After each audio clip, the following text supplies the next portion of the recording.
Ô, me conta uma coisa, Cristiano, mas antes de tudo isso aí, cara, você é professor de geografia e história, certo? Me Exatamente. conta uma coisa, cara, como é que você começou a trabalhar nesse pique de professor, cara? Porque você tem um cara, você é claro, né, cara? Você tem um gás aí de aventureiro mesmo, cara. Você gosta das coisas ligadas à natureza e tudo mais. Perfeito. Mas você é professor, cara. São duas coisas bastante distintas, né? Um cara que é mateiro, né, que tá lá no mato, tal e tudo mais, que gosta de bushcraft também, que gosta de sobrevivencialismo, que gosta de estar vendo as coisas que a natureza proporciona, mas você é professor, velho. Professor também é aquela coisa, sala de aula e é casa. E a gente sabe que o professor quase não tem vida. O que te motivou a seguir essa carreira de professor, Cristiano? Cara, a história é longa. Eu vou dar uma reduzida aí na. Antes, eu comecei minha vida madura aos 27 anos depois do casamento. Aham. Eu era assim, bem disperso, né? Trabalhava, tal, mas aquela vida de solteiro, né? Então, quando eu casei, eu trabalhava como líder de segurança lá na Companhia Suzano. Aham. E esse não escondo de ninguém, falo para os meus alunos, né? Fui vigilante, eu tive curso de condução de cães na Companhia Suzano, aprendi bastante coisa lá. O meu aprendizado na Companhia Suzano, os 8 anos que eu fiquei por lá, foi muito grande. Aham. E eu acabei chegando no papel de líder, ó. Tinha uma equipe bacana e tal. E quando eu completei meus 32, 33 anos, já estava quase no finalzinho, né? Eu resolvi. Eu não tinha ensino médio. Ah. Eu tinha o terceiro ano do ensino médio, Aham. só que eu nunca terminava. Eu saí para trabalhar, deixava e nunca terminava. Aham. Daí minha mãe falou: você tem que terminar tal, né?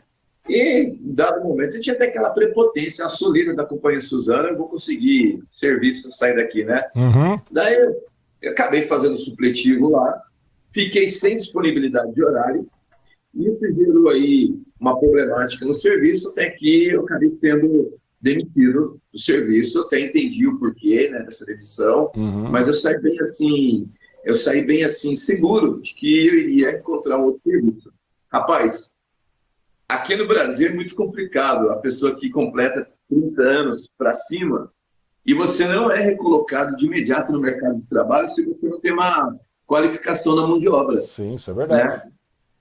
Daí eu passei um perrengue, passei um perrengue, foi um perrengue, eu lembro até hoje, foi um perrengue bem assim. Ó, eu passei tanto perrengue que meu pai morava no sítio na Serra do Tapeti, caminho lá pro Pico do Urubu, que eu peguei umas empreitadas com ele de limpar a lagoa, limpar aqueles matos, aqueles gapó em cima da lagoa, não sei se você já viu. Aham, sei.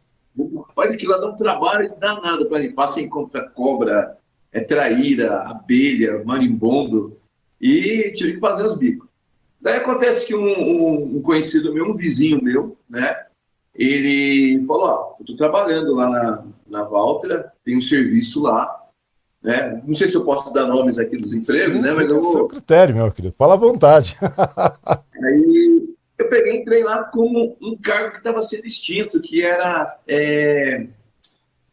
vigilante, não era vigilante, era vigia, alguma coisa assim, que estava sendo extinto, só que ganhava mais que o vigilante, né? Aham. Porém, trabalhava menos. Eu trabalhava 12 horas diárias, lá trabalhava 8 horas. Só que eu estava muito descontente. Eu estava muito descontente e falei: poxa vida, eu vejo bastante gente crescendo aí, essa área que eu não vou conseguir crescer. É difícil, né? Já estou com ensino médio e tal.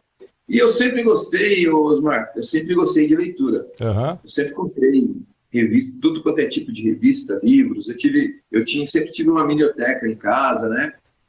E uma das vezes que eu estava fazendo a substituição do porteiro ou da recepção lá na portaria, para eles irem almoçar, tinha que fazer a revista dos motoboys que vinham de São Paulo. Eles Sim. abriam a mochila, né, para não entrar com arma, alguma coisa assim.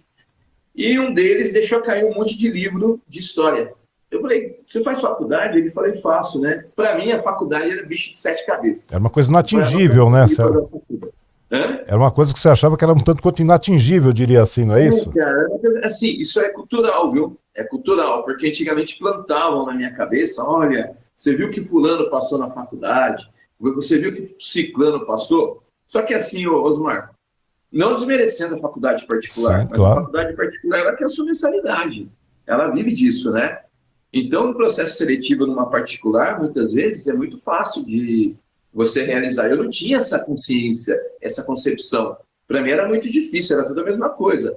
Hoje, não desmerecendo quem fez uma faculdade paga, tem muita gente aí que está muito bem de vida, mas no tempo, a cultura que eu tinha é que era muito difícil. Hoje eu vejo que difícil é passar numa federal, difícil é passar numa estadual. Hoje, né, eu tenho outra concepção. Então, eu costumo falar para meus alunos. Isso aí eu explico para os meus alunos. Toma cuidado, porque às vezes, inconscientemente, a família, de uma maneira cultural, destrói essa coisa da cabeça da gente. Aí. Ou ela fabrica algo que deixa o aluno amedrontado. Tem muitos alunos que têm medo de faculdade porque acham que é uma coisa muito difícil. E é difícil, tem que estudar, tem que se dedicar. Mas, para passar no processo seletivo, estudou bonitinho, você tem uma probabilidade muito grande de passar, né? E, bom, vamos lá. E aí, ele falou assim, vai lá no Unicastelo, lá em São Paulo, lá tem um curso de História mais barato. Fui lá, não tinha dinheiro para pagar a matrícula toda, fiz em 2 vezes, fiz o processo lá, obviamente passei, né? E nesse tempo, você vai achar estranho agora, eu ouvia muito pagode, Transcontinental, 104,7, né? E no dia que eu estava voltando lá da Unicastelo, lá em Itaquera, de trem, eu até hoje estava entre Jundiapeba e das Cubas, tem uma propaganda da Transcontinental, que a Transcontinental e a Unicastelo iam dar uma bolsa 100% para a melhor resposta. Por que eu tenho que ganhar essa bolsa? Eu falei, mano, vai ser minha essa bolsa. Eu saí dali, passei no correio, comprei 1.000 envelopes. 1.000 envelopes? Vou xerocar isso aí. Mas eu liguei para a Transcontinental e perguntei se poderia ser xerocado, né? Falou, não, tem que ser escrito. Manuscrito o negócio. Escrever isso aí, cara. Comecei a escrever. Repetir, né? Comecei a escrever. Tinha um posto dentro da volta que era o estacionamento, e ali eu ficava 1h30, sossegado ali. Então é um lugar que eu arrebentava ali. Escrevi, não sei se dá para ver, mas eu tenho até uma saliência no meu dedo aqui, de tanto que eu escrevi, fico quase em carne isso aqui. Bom, resultado. Mas vem cá, eram cartas compactas, né, cara? Era só a frase mesmo e tal, frase e tchau. Então, algumas pessoas me ajudaram, o pessoal em casa, o Flavinho lá da Volta também me ajudou bastante, né, minha esposa. Minha filha não ajudou porque nem tinha ela ainda. Então, o que acontece? Só que assim, dessas cartas aí, eu posso falar com toda a segurança que pelo menos 2.800 cartas saíram da minha mão. 2.800 cartas. Eu mandei 3.000 cartas para lá. Pô, cara, é carta demais, hein, velho? É muita carta. 3.000 cartas. A Patrícia Liberato ela é prova disso. Eu saía da Malta e ia a pé lá para o Hotel Binder todo dia. Porque na minha cabeça aquela carta ia para a urna, se deixasse tudo de uma vez ia ficar no cantão, então eu tinha que levar 150, 200, mais 100, mais 80. Entendi. E eu levava todo dia isso aí para lá. E sem contar que tinha prazo também, né, cara? Tinha prazo o sorteio. Tinha prazo. E eu sei que teve mais de 10.000 cartas lá, 10.000 participantes, Zona Leste inteira, né? Só a sua tinham 3.000 cartas, né? Daí eu fui lá pagar a segunda parcela da matrícula, voltei quando eu estava no trem entre Brás Cubas e Mogi, 3h15 da tarde, eu lembro que fizeram o sorteio, mas eles tinham passado pelos juízes dele e tal, e leram a frase. Eu falei, essa frase é minha. Dali eu já desci em Mogi ali, corri no Hotel Binder, eu falei para mim, vim pegar o prêmio, ela tava a camiseta, eu falei, não, a faculdade. Daí eles pararam e tal. Daí eu, sem esperar, a Patrícia Liberato me chamou para ir no estúdio dela. Ela estava dando programa ao vivo ali, sabe? E os últimos 50 minutos de programa ao vivo, eu fiz com ela ali, trocando uma ideia e tal. E a partir dali, eu ganhei a bolsa, que foi minha primeira faculdade, que foi de História, né? Sim. Foram 3 anos e meio para fazer.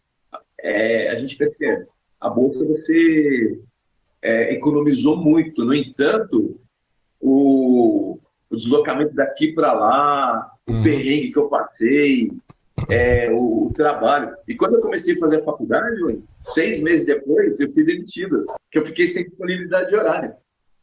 Fui demitido. Ou seja, né?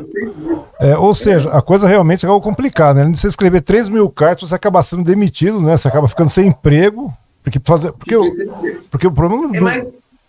Mas com 6 meses, você já pode lecionar no Estado como professor eventual, sem vínculo no Estado, né? E foi aí que eu entrei.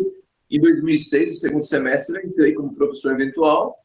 E de lá, depois eu fiz geografia. Em 2011, eu entrei no Colégio Guarani. Estou até hoje, né? No Colégio Guarani.